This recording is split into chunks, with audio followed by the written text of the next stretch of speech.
ಇನ್ನು S L Bhyrappa ಅವರು ವಿದ್ಯಾರ್ಥಿ ಆಗಿದ್ದಂಥ ಸಂದರ್ಭದಲ್ಲಿ ಅವರು ಬಳಸ್ತಾ ಇದ್ದಂಥ ಕೆಲ ವಸ್ತುಗಳು ಅಂದರೆ ಕಬ್ಬಿಣದ ಟ್ರಂಕ್ಗಳು ಇದೆಲ್ಲ ನೀವು TV9ಗೆ ಲಭ್ಯ ಆಗಿರುವಂಥ ದೃಶ್ಯಾವಳಿಗಳು ಅದು ನೀವು ನೋಡಬಹುದಾಗಿರುತ್ತೆ. ಚನ್ನರಾಯಪಟ್ಟಣದ ಸಂತೇಶ್ವರದಲ್ಲಿ ಅವರ ವಿದ್ಯಾಭ್ಯಾಸ ಇತ್ತು, ಪ್ರಾಥಮಿಕ ವಿದ್ಯಾಭ್ಯಾಸ ಎಲ್ಲ ಅಲ್ಲೇ ಇತ್ತು. ಹುಟ್ಟೂರು ಸಂತೇಶ್ವರ ಅಭಿವೃದ್ಧಿಗೂ ಕೂಡ ನಾವು ಆಗ್ತಾನೆ ಹೇಳಿದಾಗೆ ಅವರು ಬಹಳಷ್ಟು ಶ್ರಮ ವಹಿಸ್ತಾ ಇದ್ರು. ಸುಮಾರು 25 ಕೋಟಿ ರೂಪಾಯಿಯಷ್ಟು ಹಣ ಬಿಡುಗಡೆ ಮಾಡಿಸ್ಕೊಂಡಿದ್ರು. ಕೆರೆಗಳಿಗೆ ನೀರು ತುಂಬಿಸುವಂಥ ಯೋಜನೆಗೂ ಕೂಡ 20 ಕೋಟಿ ರೂಪಾಯಿಯಷ್ಟು ಹಣವನ್ನು ವಿನಿಯೋಗಿಸಲಾಗಿತ್ತು. ಅವರ ನಿವಾಸದ ಬಳಿ ಇರುವಂಥ ಕೆಲವು ವಸ್ತುಗಳನ್ನು ನಾವಿಲ್ಲಿ ನೋಡಬಹುದಾಗಿದೆ. ಭೈರಪ್ಪನವರು ವಿದ್ಯಾರ್ಥಿ ದೆಸೆಯಲ್ಲಿ ಬಳಸ್ತಾ ಇದ್ದಂಥ ಪೆಟ್ಟಿಗೆ ಇದು. ಎಲ್ಲ ಹಿಂದೆ ನಾವೆಲ್ಲ ಸ್ಕೂಲ್ಗೆ ಹೋಗುವಂಥ ಸಂದರ್ಭದಲ್ಲಿ ಏನಾದ್ರು ಹಾಸ್ಟ್ಲಿಗೆ ಹಾಕಿದ್ರೆ ಆ ಟೈಮ್ನಲ್ಲಿ ನಾವು ಬಳಸ್ತಾ ಇದ್ದಂಥ ಟ್ರಂಕ್ಗಳು, ಅಂಥ ಟ್ರಂಕ್ಗಳು ಭೈರಪ್ಪನವರು ಕೂಡ ಆಗಿನ ಕಾಲದಲ್ಲಿ ಅವರು ಬಳಸ್ತಂಥದ್ದು. 1940-50 ಈ ಸಂದರ್ಭದಲ್ಲೆಲ್ಲ.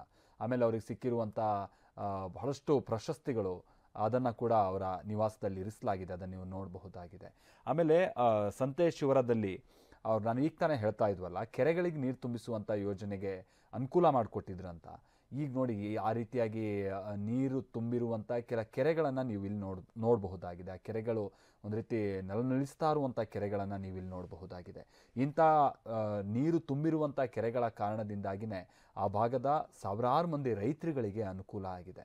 ಹೌದು, ಚನ್ನರಾಯಪಟ್ಟಣ ಬರಗಾಲದಿಂದ ಬೆಂಡೆದ್ದಿದ್ದಂಥ ಊರುಗಳು, ಅದರಲ್ಲಿ ಕೆಲವೊಂದು ಊರುಗಳು ಚನ್ನರಾಯಪಟ್ಟಣ ತಾಲೂಕಿನ ಊರುಗಳು, ಅದರಲ್ಲಿ ಸಂತೇಶ್ವರದಲ್ಲಿ ಕೂಡ ಏನು ಹೊರತಲ್ಲ.